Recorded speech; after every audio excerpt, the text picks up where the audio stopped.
Hello, कसे आहात मग तुम्ही सगळे? आज आपण बनवणार आहोत व्हेज बिर्याणी, तीही एकदम हॉटेलसारखी आणि एकदम सोप्या पद्धतीने. त्यासाठी हा व्हिडिओ शेवटपर्यंत नक्की बघा. इथे मी 2.5 वाटी तांदूळ अर्धा तास भिजवत ठेवले होते. नंतर एक मोठं भांडं किंवा कढई घ्या आणि त्यात 2 चमचे साजूक तूप घाला. तूप छान गरम झालं की त्यात खडे मसाल्यांची फोडणी घालू. खडे मसाले 2 मिनिटच परतून घ्या, नाहीतर ते करपून जातील.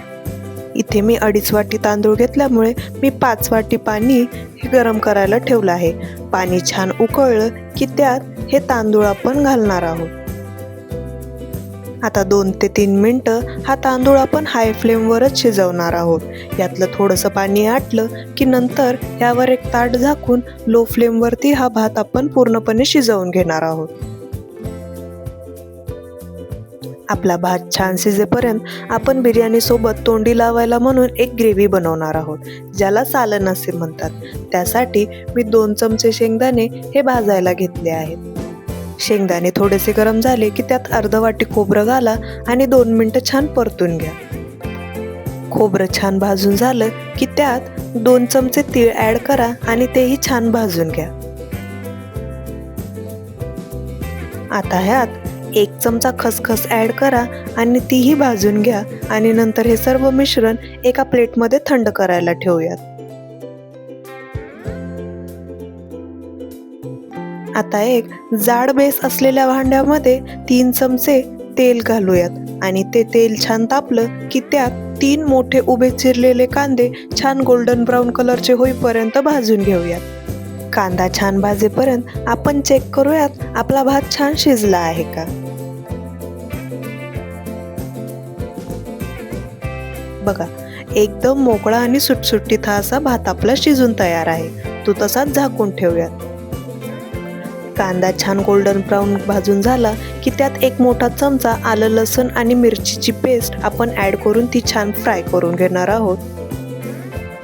आणि नंतर त्यात 2 टमाट्याची प्युरी आपण ॲड करणार आहोत.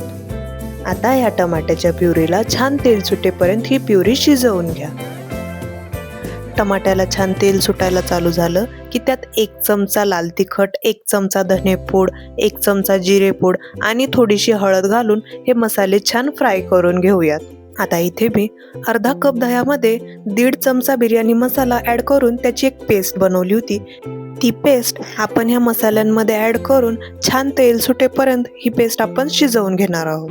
मसाल्यांना छान तेल सुटलं की यात आपण सर्व भाज्या ॲड करणार आहोत आणि या सर्व भाज्या ह्या मसाल्यांसोबत छान एकजीव करून आपण 2 मिनिटं शिजवून घेणार आहोत. चवीनुसार मीठ ॲड करू आणि ह्या भाज्या सगळ्या मिक्स करून घेऊ. नंतर ह्यामध्ये आपण तयार केलेला भात ॲड करून घेऊयात. आता हा भात आणि भाज्या एकदम हलक्या हाताने आपण मिक्स करून घेऊयात. भाज्या भातामध्ये छान मिक्स झाल्या की यात पनीरचे तुकडे ॲड करून तेही छान मिक्स करून घेऊयात.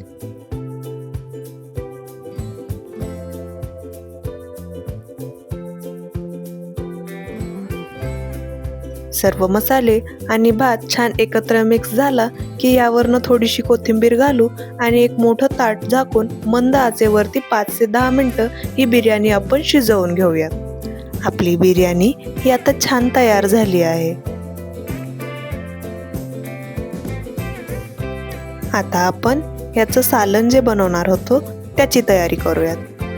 एका कढईमध्ये 2 चमचे तेल घ्या आणि अशा उभ्या चिरलेल्या 3-4 हिरव्या मिरच्या घालून त्या छान तळून घ्या.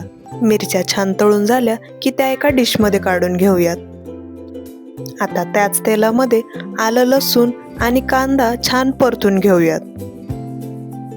कांदा छान परतून झाला की त्यात थोडीशी हळद, लाल तिखट, जिरेपूड, धनेपूड आणि गरम मसाला ॲड करून तोही छान भाजून घेऊयात. ह्या मसाल्यांमध्ये तीळ, खोबरं आणि शेंगदाणे हे थोडंसं पाणी घालून वाटून घ्या आणि ते ॲड करून घ्या आणि तेही 2 ते 3 मिनिटं छान शिजवून घ्या. यात चवीनुसार मीठ ॲड करा आणि तळलेल्या मिरच्या ॲड करा. आता ह्यावर एक ताट झाकून 5 ते 10 मिनिटं ही ग्रेव्ही छान शिजवून घेऊयात.